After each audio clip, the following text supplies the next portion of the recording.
आणि आता पाहूयात स्पीड न्यूज महत्त्वाच्या घडामोडी पण थोडक्यात। दिशा जालियन प्रकरणामध्ये आज राणे पिता पुत्रांची चौकशी केली जाणार आहे। दिशाच्या आत्महत्या प्रकरणामध्ये महिला आयोगाच्या आदेशानंतर नारायण राणे आणि नितेश राणे यांच्या विरोधात गुन्हा दाखल झालाय। त्यानंतर मालवणी पोलिसांनी त्यांना चौकशीसाठी हजर राहण्यासाठी समन्स बजावला होता। मात्र अधिवेशन असल्याने चौकशीसाठी शनिवारी हजर राहू असं राणेंच्या वकिलांकडून सांगण्यात आलं आणि त्यानुसार नारायण राणे आणि नितेश राणे आज मालवणी पोलीस ठाण्यात हजर राहणार आहेत।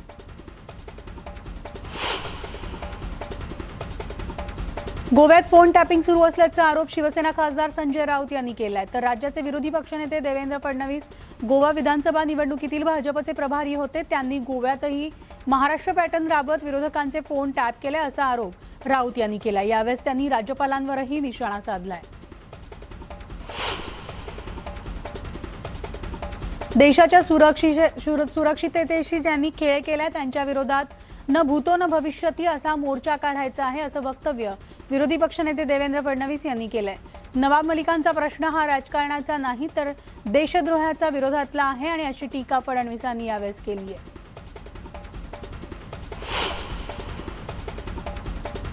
येत्या 9 तारखेला भाजपचा ऐतिहासिक मोर्चा निघणार आहे। नवाब मलिक हटाओ देश बचाओ असा लाखोंचा मोर्चा देवेंद्रजी यांच्या नेतृत्वात निघणार आहे अशी माहिती भाजप नेते प्रवीण दरेकर यांनी दिली आहे। तर सरकारने त्यांना अटक होताच राजीनामा घ्यायला हवा होता, यात मुख्यमंत्र्यांची हतबलता दिसते असा आरोप दरेकरांनी केलाय।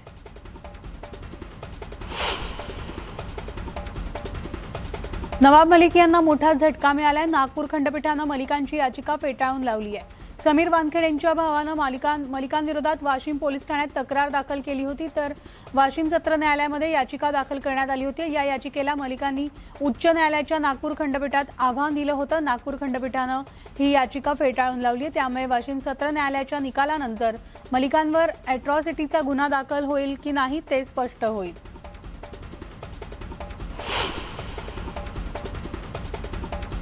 भाजप सरकार असताना महाराष्ट्राचं पोलीस दल कधीही दबावाखाली नव्हतं, मात्र महाविकास आघाडीचं सरकार आल्यापासून महाराष्ट्रातील पोलीस दबावाखाली काम करतायत अशी टीका विरोधी पक्षनेते देवेंद्र फडणवीस यांनी केली आहे। ते डोंबिवलीत बोलत होते।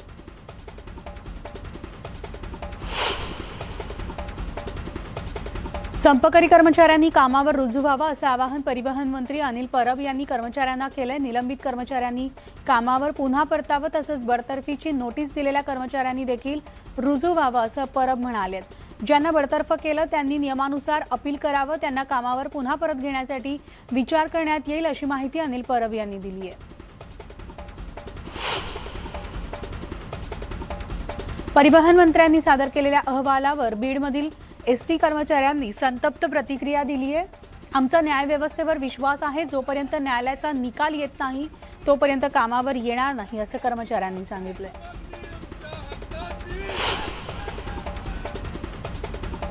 कोरोना काळात आपले पती गमावलेल्या तसंच कुटुंबातील कर्ते पुरुष गमावलेल्या एकल महिलांना शासनाने जाहीर केलेली मदत आणि इतर योजना अद्यापही न मिळाल्याने याविरोधात लोकसंघर्ष समितीच्या वतीने जळगाव जिल्हाधिकारी कार्यालयासमोर धरणे आंदोलन करण्यात आले। एकल महिलांना न्याय द्यावा या मागणीसाठी हे आंदोलन करण्यात आले।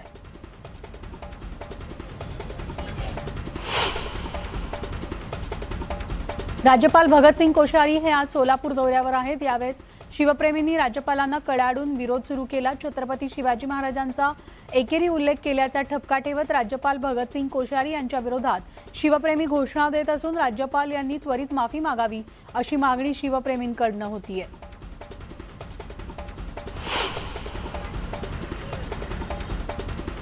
प्रकल्पग्रस्तांच्या विविध प्रलंबित मागण्या शासन स्तरावर दुर्लक्षित असल्याने प्रकल्पग्रस्त संघर्ष समिती आणि विदर्भ बळीराजा संघर्ष समितीने एकत्रितपणे बेमुदत आंदोलन केले आणि त्यासाठी त्यांनी विदर्भस्तरीय समिती स्थापन करत एकत्र बेमुदत महाउपोषण सुरू केले। हजारो शेतकऱ्यांनी या ठिकाणी उपस्थित राहून महाउपोषणाला पाठिंबा दिलाय।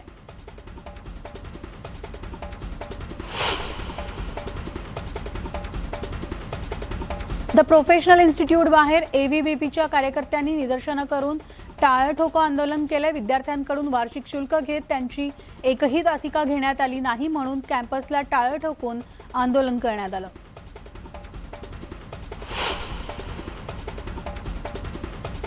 जळगाव तालुक्यामधील बावदडा येथे पूर्ण 100% दारू बंद करून ठराव करण्यात आलाय। बिलवाडी गावातील सीआरपी महिला बचत गट अध्यक्ष संगीता पाटील यांच्यासह महिलांनी पुढाकार घेत गावातील महिलांना एकत्र येऊन दारूबंदी निवेदन सरपंचांना देण्यात आलं आणि सगळ्या महिलांनी गावठी दारू विक्री करणाऱ्यांना समज दिला। मात्र दारू विक्री करणाऱ्यांनी या सगळ्या महिलांना धमकी दिली आणि त्यामुळे या सगळ्या महिला आक्रमक झाल्या होत्या।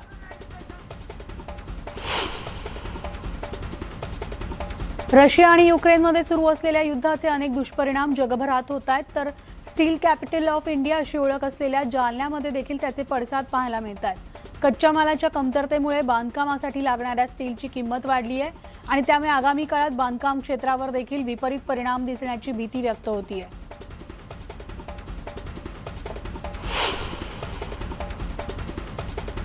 बुलढाणा जिल्ह्यामधील घारोडमधील रमाईनगर हे गाव अंधाराच्या जाळ्यात अडकले। वीज नसल्याने रमाईनगरातील 100 कुटुंब अंधारातच जीवन जगतायत। तेथील शिक्षण घेत असलेल्या विद्यार्थ्यांना दिव्यांचा आधार घेत शिक्षण घ्यावे लागते।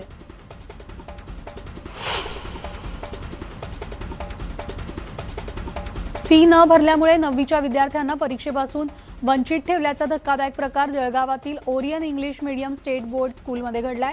या प्रकरणाची माहिती मिळताच मनसे कार्यकर्त्यांनी देखील शाळेत दाखल होत त्याचा विरोध केलाय। तर या प्रकाराची माहिती शिक्षण विभागाला देण्यात आलेली असून शिक्षण विस्तार अधिकारी यांनी घटनास्थळी दाखल होत पालकांच्या समस्या जाणून घेतल्या।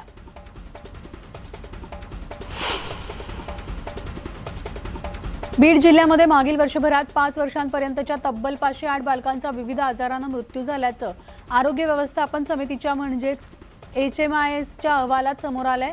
तर न्यूमोनिया, डायरिया या आजारांमुळे मृत्यू झाल्याचं समोर आलं असून त्यामुळे बीड जिल्ह्यात बालमृत्यूच्या गंभीर समस्येनं डोकं वर काढलंय।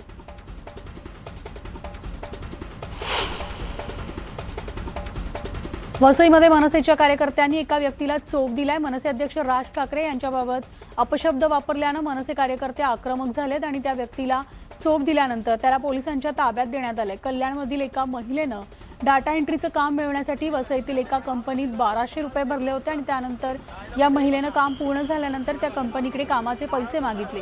मात्र कामात खूप चुका आहेत असं सांगत त्या व्यक्तीने पैसे देण्यास नकार दिला आणि त्यामुळे या महिलेनं मनसेकडे तक्रार करेन असं सांगितलं। मात्र कंपनीतील त्या कर्मचाऱ्यानं महिलेला शिवीगाळ केली आणि राज ठाकरे यांना अपशब्द वापरले।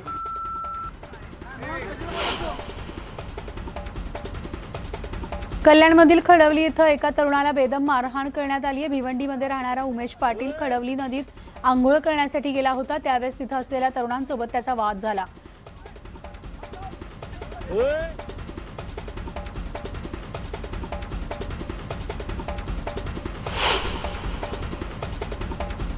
तर कल्याणच्या बनेली परिसरात टवाळखोरांकडून मेडिकल दुकानांची तोडफोड करण्यात आली आहे। डॉक्टरांच्या प्रिस्क्रिप्शन शिवाय कोरेक्स हे औषध देण्यास मेडिकल चालकानं नकार दिला आणि त्यामुळे रागाच्या भरात दोघा टवाळखोरांनी मेडिकल चालकाला धक्काबुक्की करत त्या दुकानाची तोडफोड केली आहे। या प्रकरणी पोलीस स्टेशनमध्ये गुन्हा दाखल करण्यात आलाय, तर पोलीस आरोपींचा शोध घेत आहेत।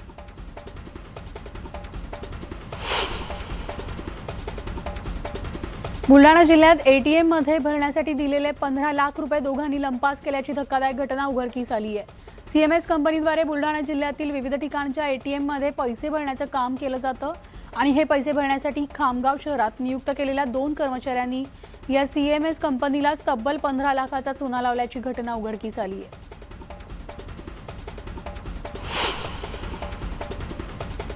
डोंबिवलीमध्ये एका तरुणाला सफाईच्या वादातून मारहाण करण्यात आली आहे। मारहाणीचा प्रकार CCTV मध्ये कैद झाला। दरम्यान हे प्रकरण समजताच मानपाडा पोलिसांनी मारहाण करणाऱ्या व्यक्तीविरोधात गुन्हा दाखल केला असून तपास सुरू आहे।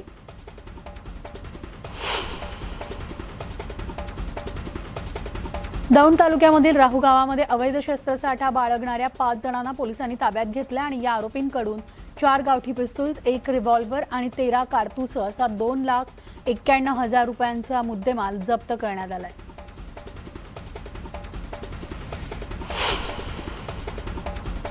अहमदनगरमध्ये 3 चिमुकल्यांसह आईचा मृतदेह विहिरीत आढळल्याची घटना घडली आहे। तर संगमनेर तालुक्यातील खांडगेदरा गावामध्ये ही घटना घडली असून शुक्रवारी संध्याकाळच्या सुमारास मृतदेह आढळल्यानं खळबळ उडाली आहे। तर ही आत्महत्या आहे की घातपात याबाबतचा अधिक तपास पोलीस करतायत।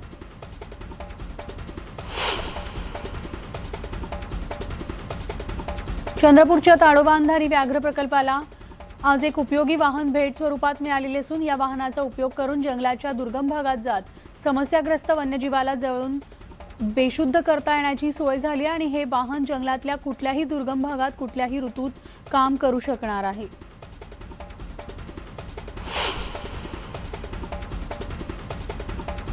मुंबईतील कुपरेज बँडस्टँड येथे एनसीपीए ॲट दी पार्क संगीत व कला महोत्सवाला सुरुवात झाली आहे। मुंबई महापालिकेच्या सहकार्यानं राष्ट्रीय संगीत नाट्य केंद्रानं हा उपक्रम राबवलाय।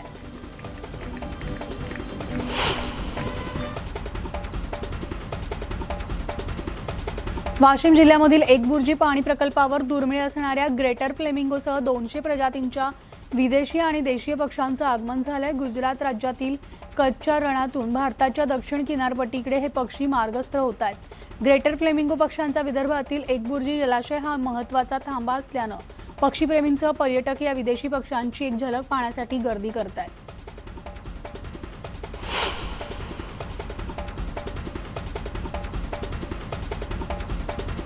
रशिया युक्रेन युद्धाचा आजचा 10वा दिवस असून रशियाचे 9,000च्या वर सैनिक मारल्याचा दावा युक्रेननं केलेला आहे।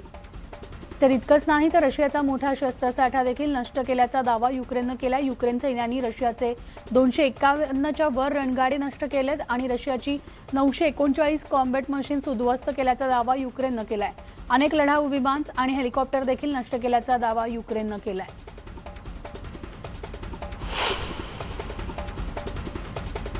दरम्यान युक्रेनचे राष्ट्राध्यक्ष देश सोडून पळाले असा दावा रशियानं केलाय। मात्र रशियाचा दावा झेलेन्स्की यांनी फेटाळून लावलाय। मी युक्रेनमध्येच आहे, मी कुठेही गेलेलो नाही असं स्पष्टीकरण झेलेन्स्की यांनी दिलंय आणि त्याबाबतचा व्हिडिओ झेलेन्स्की यांनी शेअर केलाय। युक्रेनमधील हल्ल्याचे अनेक दृश्य समोर येत असून युक्रेनमध्ये आणखी एक मोठा मिसाईल हल्ला झालाय। या हल्ल्यानंतर सगळीकडे आगीचे लोळ पाहायला मिळाले। हा स्फोट इतका मोठा होता की दूर दूरवर त्याचे आवाज ऐकू आले।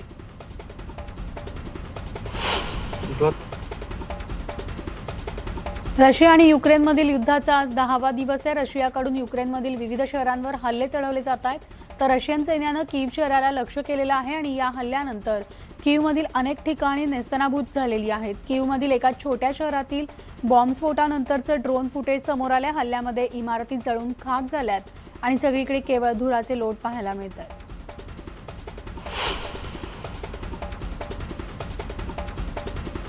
कीवमध्ये रशियाकडून होणारे हल्ले सुरूच आहेत। आणखी एक फुटेज समोर आलंय ज्यामध्ये एका रहिवासी इमारतीवर रशियानं मिसाईल हल्ला केल्याचं दिसतंय, तर या हल्ल्यात अनेकांचा मृत्यू झाल्याचा अंदाज वर्तवला जातोय।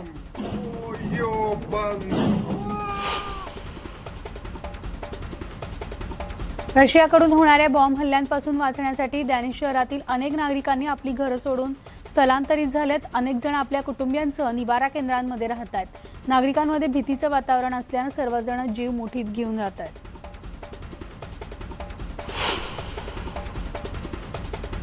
तर रशियाच्या हल्ल्याच्या भीतीनं नागरिकांनी शहरं सोडायला सुरुवात केली। अनेक रेल्वे स्टेशनवर तुंबळ गर्दी झाल्याचं पाहायला मिळतंय। अनेक लोक तासनतास ट्रेनची वाट पाहत आहेत। अनेकांना आपले अश्रू अनावर झाल्याचं देखील पाहायला मिळतंय। अनेकांना ट्रेनमध्ये जागाच न मिळाल्यानं नागरिक हताश झालेत।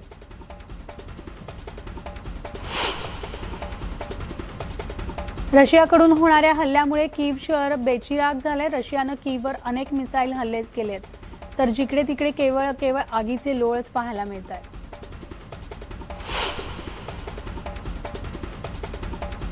रशियाला युक्रेनकडून जोरदार प्रत्युत्तर दिलं जात आहे। मात्र युक्रेनच्या अनेक शहरांवर रशियाकडून अत्याधुनिक शस्त्रांद्वारे हल्ला केला जातोय। व्हॅक्यूम बॉम्बचा वापर केला जात असून त्यामुळे मोठ्या प्रमाणात जीवितहानी झाली आहे।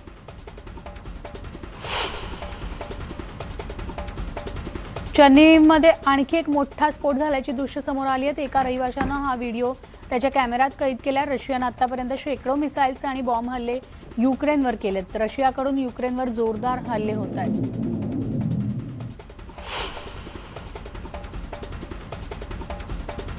रशियानं युक्रेनमधील चर्निव्हिमध्ये मिसाईल हल्ला केला। या हल्ल्यात शहराचं मोठं नुकसान झालंय। इमारती जळून खाक झाल्या असून केवळ आगीचे लोळ आणि धुराचे लोट पाहायला मिळत आहेत।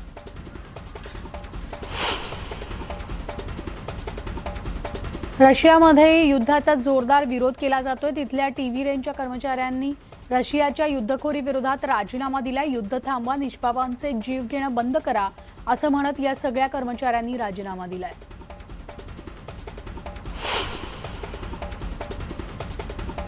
चेर्निहिव शहरातील हल्ल्याची अनेक दृश्य समोर येत आहेत। अनेक नागरिकांनी अशाच एका स्फोटाचा व्हिडिओ शेअर केलाय। गाडीतून जात असताना अचानक गाडीसमोर मिसाईल हल्ला झाला आणि या हल्ल्यात सगळं काही बेचिराग झालं।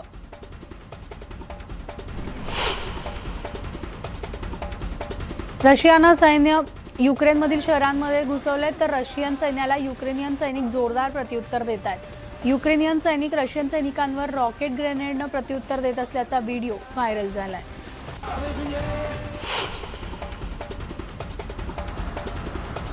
इमारतींवर सातत्याने रॉकेट आणि मिसाईल हल्ले होत असल्याने युक्रेनचे नागरिक भयभीत झालेत। अनेक नागरिकांनी घरदार सोडून सुरक्षित स्थळी आश्रय घेतला आणि या हल्ल्यामुळे बेघर होण्याची वेळ नागरिकांवर आली आहे।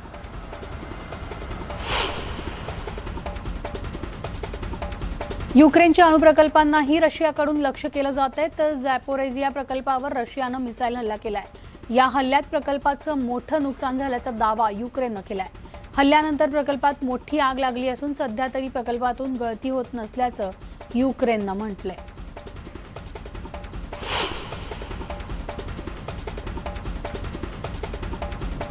रशियाकडून युक्रेनवरील हल्ल्यांसाठी अनेक अत्याधुनिक शस्त्रांचा वापर केला जातोय, मात्र या हल्ल्याला युक्रेनकडून देखील तितकाच कडवा प्रतिकार केला जातोय। असाच एक रॉकेट लॉन्चर सोडून रशियन सैनिकांनी पळ काढला, तर युक्रेन सैनिकांनी ही शस्त्र दाखवत रशिया कशा प्रकारे आक्रमण करतंय याचा व्हिडिओ जारी केलाय।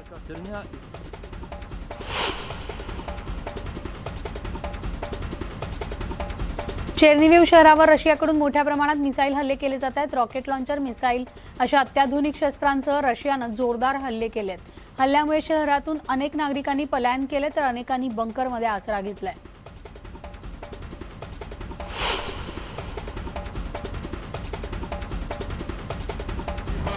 युद्धामध्ये रशियन सैन्याचं मोठं नुकसान होत असून युक्रेनच्या शहरांमध्ये शिरलेले अनेक रणगाडे उद्ध्वस्त करण्यात आलेत। खार्किव्ह, चेर्निहिवच्या रस्त्यांवर आगीच्या भक्षस्थानी पडलेल्या रणगाड्यांचं दृश्य पाहायला मिळतंय।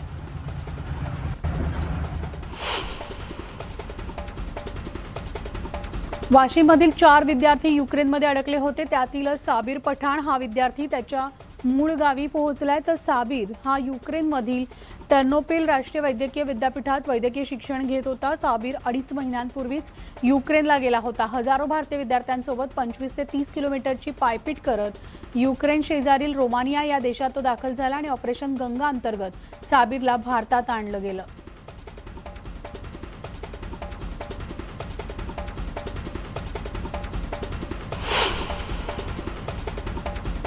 आणि यानंतर स्पीड न्यूज मध्ये एक छोटासा ब्रेक घेऊन लगेचच परततोय। पाहत राहा न्यूज 18 लोकमत।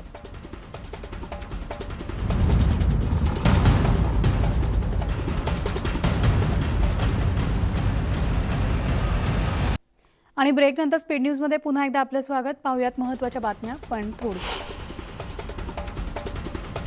रिलायन्स इंडस्ट्रीज लिमिटेडनं मुंबईमध्ये देशातील सगळ्यात मोठं कन्व्हेन्शन सेंटर उघडण्याची घोषणा केली आहे। तर वांद्रे कुर्ला कॉम्प्लेक्समध्ये 18.5 एकर परिसरामध्ये हे सेंटर असणार आहे। हे सेंटर रिलायन्स इंडस्ट्रीजच्या डायरेक्टर आणि रिलायन्स फाउंडेशनच्या फाउंडर चेअरपर्सन नीता अंबानी यांच्या कल्पनेतून साकारलंय।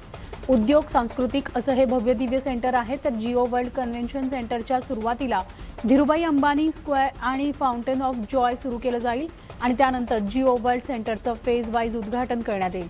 तिथं सर्वसाधारण नागरिकांसाठी विनामूल्य प्रवेश असेल, तर जगभरातील पर्यटकांसाठी एक नवं आकर्षण बनेल। आंतरराष्ट्रीय ऑलिम्पिक समितीची पुढची बैठक इथंच होणार आहे।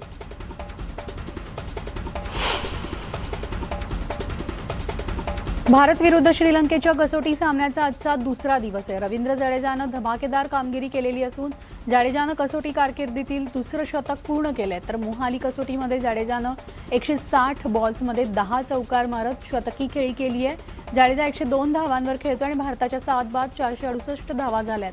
तर जडेजा दुखापतीमुळे बराच काळ क्रिकेटपासून दूर होता। तो दक्षिण आफ्रिका दौऱ्यातही जाऊ शकला नव्हता। दुखापतीनंतर पहिल्याच टेस्ट इनिंगमध्ये जडेजानं शतक झळकावलंय।